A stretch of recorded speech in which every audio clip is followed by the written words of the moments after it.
മഞ്ഞൾപ്പൊടി. ഞങ്ങളിന്ന് ചിക്കൻ സുക്ക ഉണ്ടാക്കാൻ പോകുന്നത്. ഉള്ളി തീമാച്ചു, അതിലേക്ക്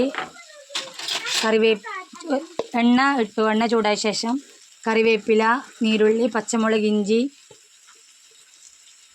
ഇട്ട് നന്നായി വഴറ്റുക. എന്നിട്ട് വെളുത്തുള്ളി ഇട്ട് വഴറ്റുക. എന്നിട്ട് അതിലേക്ക് തക്കാളി ചേർത്ത് നന്നായിട്ട് വഴറ്റണം. എന്നിട്ട് മഞ്ഞൾപ്പൊടി, മല്ലിപ്പൊടി, അടുത്തത് കുരുമുളക് പൊടി ചേർക്കാം.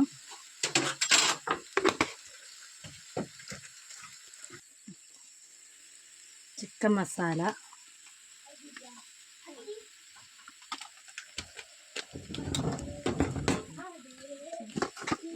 മുളക് പൊടി,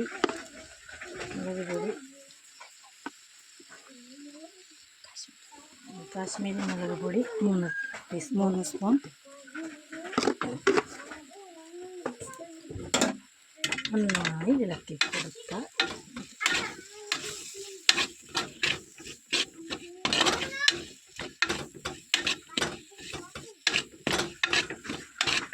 പച്ചമണം നല്ലവണ്ണം മാറണം.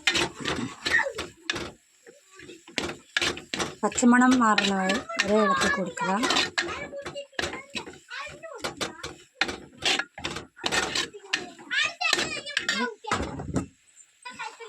ചിക്കൻ ചേർക്കുക.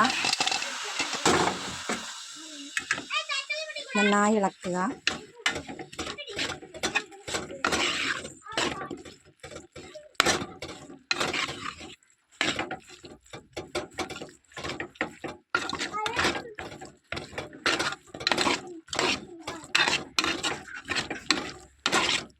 നല്ലതുപോലെ മിക്സ് ചെയ്യണം. ചിക്കനിലേക്ക് എല്ലാ അരവും നന്നായിട്ട് പറ്റിപ്പിടിക്കുന്നതിനെ ഇളക്കി കൊടുക്കുക.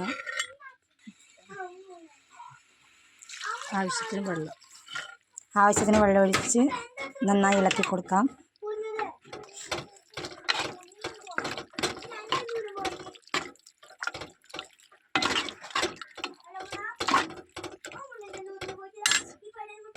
ഉപ്പ് ചേർത്തിട്ടുണ്ടായിരുന്നു നേരത്തെ.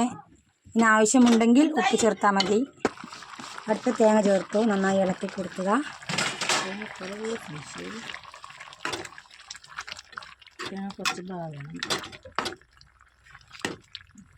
അടച്ച് വെച്ച് വേവിക്കാം. ഉപ്പ് പറ്റിയിട്ടാണ്, കുറച്ച് ആദ്യം ഉപ്പ് ഇടണം. നന്നായി തിളക്കുന്നുണ്ട്. നന്നായി ഇളക്കി കൊടുക്കാം. നല്ല അടിപൊളി കളറും നല്ല മണം വന്നു. നമ്മൾ ചിക്കൻ സുക്ക റെഡി ആയിരിക്കുന്നു. ചിക്കൻ സുക്ക റെഡിയായി. ഇനി ചോറിൻ്റെ കൂടെ വിളമ്പി കഴിക്കാം.